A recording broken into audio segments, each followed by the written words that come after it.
sejarah syariat tauhid hingga menjadi syariat Islam. Sebelum diutusnya Rasulullah SAW, agama Islam hari ini dahulunya bernama apa? Agama tauhid. Dari Nabi Adam alaihissalam hingga Rasulullah SAW, agama yang kita anut tetap sama, yaitu agama tauhid. Apa bedanya tauhid dan Islam?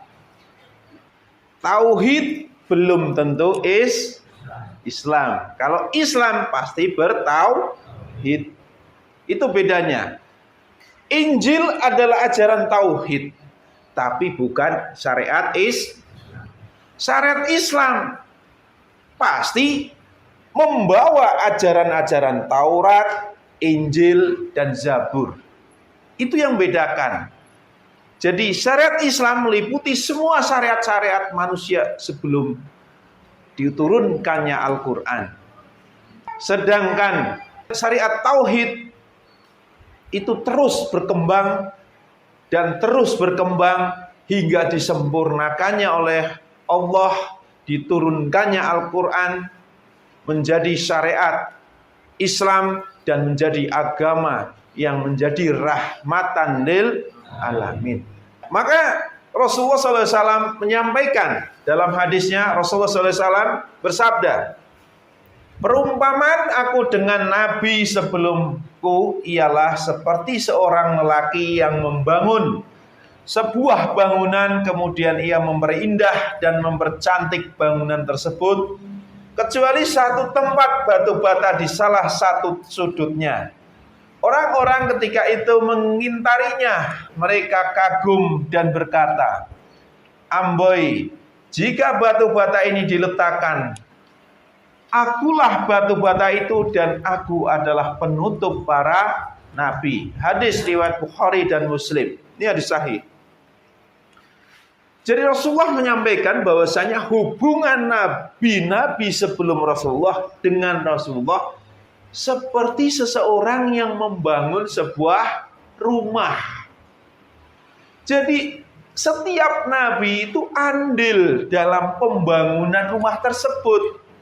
Nabi Adam mungkin membangun pondasi peradaban umat manusia.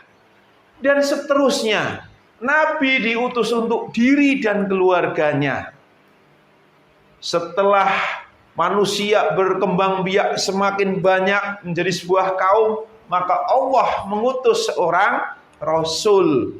Karena Rasul bukan hanya diutus untuk diri dan keluarga, tetapi juga kepada sebuah kaum.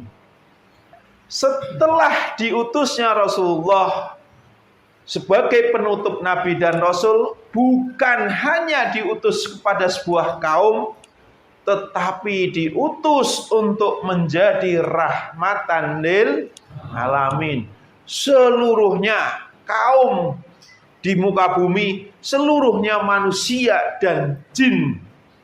Inilah peradaban umat Islam yang diibaratkan Rasulullah membangun sebuah bangunan, jadi sebuah rumah yang hari ini umat Islam kembali terpecah. Kalau ibaratnya sebuah bangunan, rumah ini sudah terpecah menjadi 73 pecahan. Temboknya roboh, atapnya di mana, istilahnya lantainya di mana, pintunya di mana, dan semua masing-masing dari bagian rumah tersebut merasa paling benar. Saya pintu yang paling benar, saya tembok yang paling benar, saya atap yang paling benar. Begitu enggak? Dari 70 golongan, semua ngerasa paling benar. Padahal kebenarannya itu di mana letaknya? Kalau dari ke-70-an golongan ini bersatu, antara tembok, pintu, atap, lantai, semua bersatu, saling mengikat seperti sebuah rumah, seperti sebuah bangunan, seperti sebagaimana tubuh. Itu yang benar. Salahan kita umat Islam hari ini terpecah belah. Setelah umat Islam terpecah belah inilah yang tadi dipertanyakan, apakah Allah mengutus utusannya ke tengah-tengah kita untuk memberi keputusan tentang perkara yang kita perselisihkan? Maka Rasulullah SAW bersabda, setiap 100 tahun Allah mengutus kepada umat ini seorang yang akan memperbaharui agama ini dari penyimpangan. Hadis riwayat Abu Dawud nomor 3740.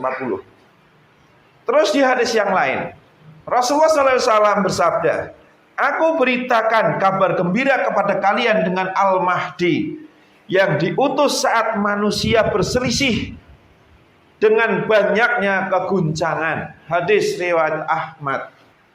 Dari dua hadis itu tersebut, itu sangat jelas bahwasanya di akhir zaman Allah masih mengutus utusannya, yaitu Mujaddid Al-Mahdi, di saat manusia banyak berselisih.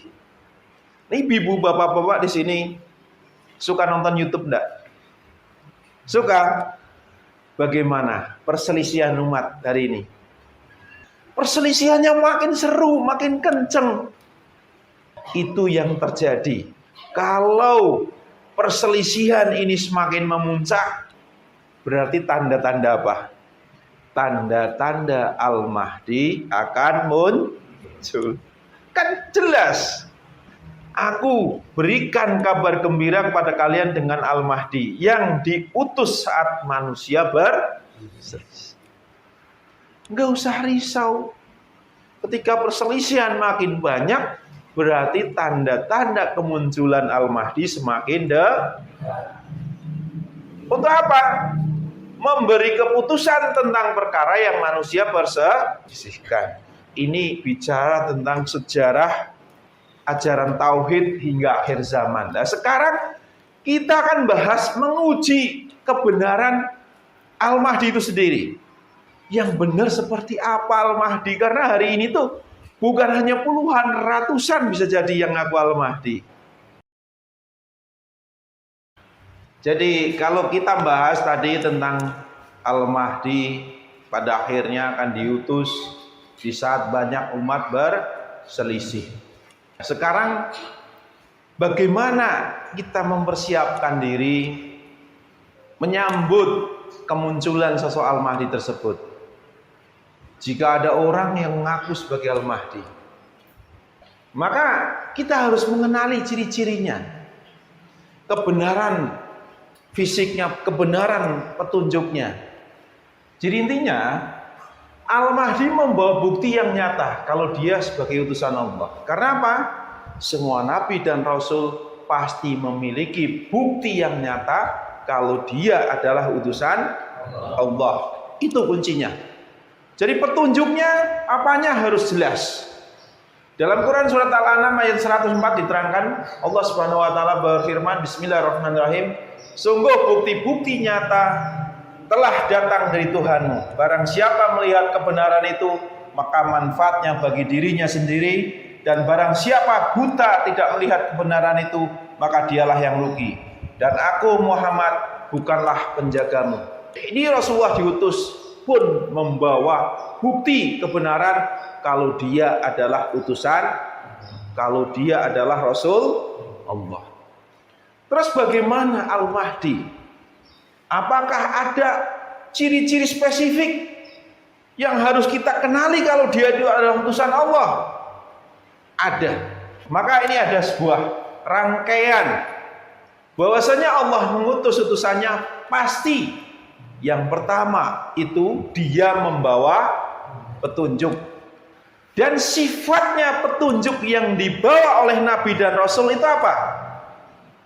Ada sebuah hadis yang menyatakan bahwa saya dengan diutusnya seorang Rasul untuk menyempurnakan akhlak. Itu pasti. Semua Nabi diutus untuk menyempurnakan akhlak. Rasulullah diutus untuk menyempurnakan akhlak. Al-Mahdi pun diutus pastinya petunjuknya untuk menyempurnakan akhlak. Itu yang pertama, sifat pertama. Kalau petunjuk yang dibawa orang yang mengaku Al-Mahdi itu ramalan, mimpi dan sebagainya, itu bagi Allah mudah. Allah sudah merencanakan dari awal sampai terjadinya kiamat, sampai yaumul akhir, sampai surga dan neraka, itu bagi Allah sudah selesai. Diterangin di dalam Quran, diterangin dalam hadis, nanti rangkaian peristiwanya akan seperti apa, banyak penjelasannya. Manusia nggak usah ngeramal lagi, sudah ada tuntunannya. Hari ini kita dihadapkan dengan peperangan atau segala macam, itu disebut di dalam hadis Nabi, disebut di dalam Quran. Karena pada dasarnya kita diuji dalam menghadapi takdir, bukan merubah takdir. Tadi petunjuk itu bersifat memperbaiki akhlak. Terus sifat petunjuk tersebut ada beberapa, ada 4 kebenaran sifatnya. Petunjuk yang dibawa pasti ada. Yang pertama, asing. Al-Mahdi akan menjadikan Islam kembali asing. Maka di dalam sebuah hadis Rasulullah SAW bersabda, Islam muncul dalam keadaan asing dan ia akan kembali dalam keadaan asing seperti semula. Ia akan masuk di antara 2 masjid sebagaimana ular yang masuk ke dalam lubangnya. Hadis riwayat Muslim. Kenapa kok Islam akan kembali asing? Terus siapa yang membawa? Kalau di bahasan bab Al-Ghurabah itu sudah kita jelasin panjang lebar. Ini kita bahas tentang sosok Al-Mahdi hubung kait dengan ajaran yang dibawa. Karena Rasulullah ketika membawa ajaran Islam itu asing bagi orang yang membawa ajaran tauhid sebelum-sebelumnya. Bagi orang Yahudi, Nasrani yang mengikuti syariat Injil, syariat Taurat, syariat Zabur, Islam memang asing. Karena apa? Diturunkan oleh Allah. Rasulullah nggak belajar kepada manusia, nggak belajar kepada sebuah golongan, nggak belajar kepada universitas, nggak belajar pada siapapun, tapi Allah lah yang memandaikannya, Allah lah yang memberikan wahyu, sehingga petunjuk yang dibawa oleh Rasulullah pun terlihat asing. Seandainya hari ini Islam memang sudah benar adanya, yang pertama pasti tidak akan terjadi perselisihan dan perpecahan. Yang kedua, kalau memang sudah benar, pasti Allah tidak akan mengutus utusannya Al-Mahdi. Kenapa? Allah mengutus utusannya ke sebuah kaum yang di situ udah benar semua. Jadi kalau ajaran yang hari ini ada itu dari Rasulullah, dari generasi ke generasi, dari generasi ke generasi, dari ulama ke ulama, dari ulama ke ulama, yang diwariskan hingga hari ini, maka tidak ada yang asing. Sedangkan Al-Mahdi adalah orang yang diislahkan oleh Allah, dipandaikan oleh Allah, menerima petunjuk dari Allah yang tidak ada di pasaran. Maka itulah kenapa Islam kembali asing.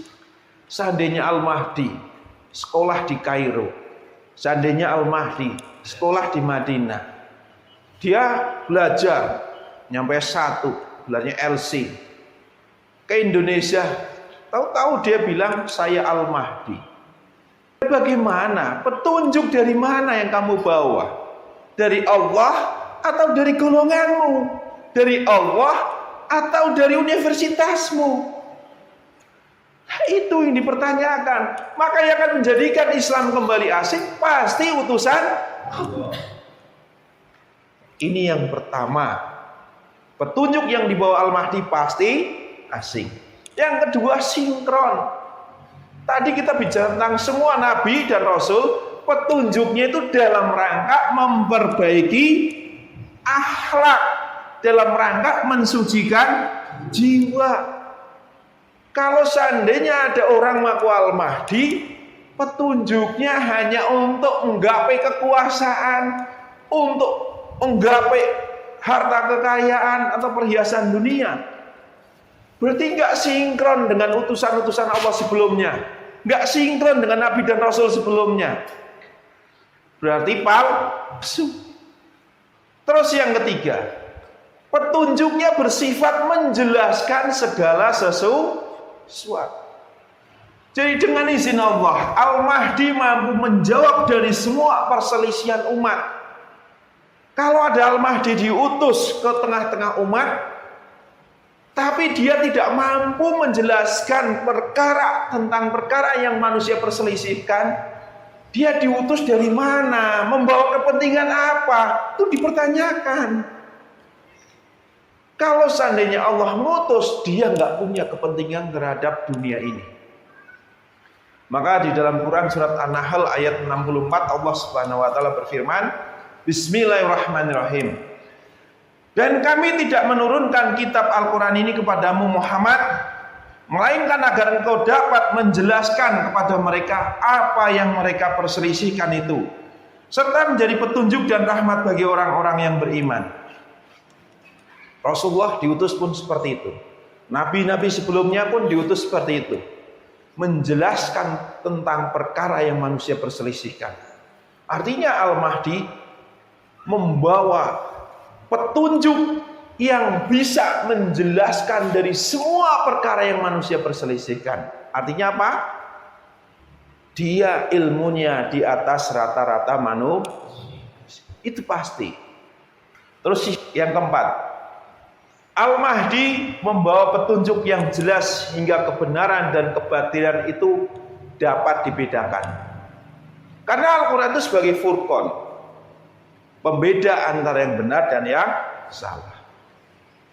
Bismillahirrahmanirrahim. Allah Subhanahu wa taala berfirman, yang artinya agar dia menjelaskan kepada mereka apa yang mereka perselisihkan itu, dan agar orang yang kafir itu mengetahui bahwa mereka adalah orang-orang yang berdusta. Quran surat An-Nahl ayat 39.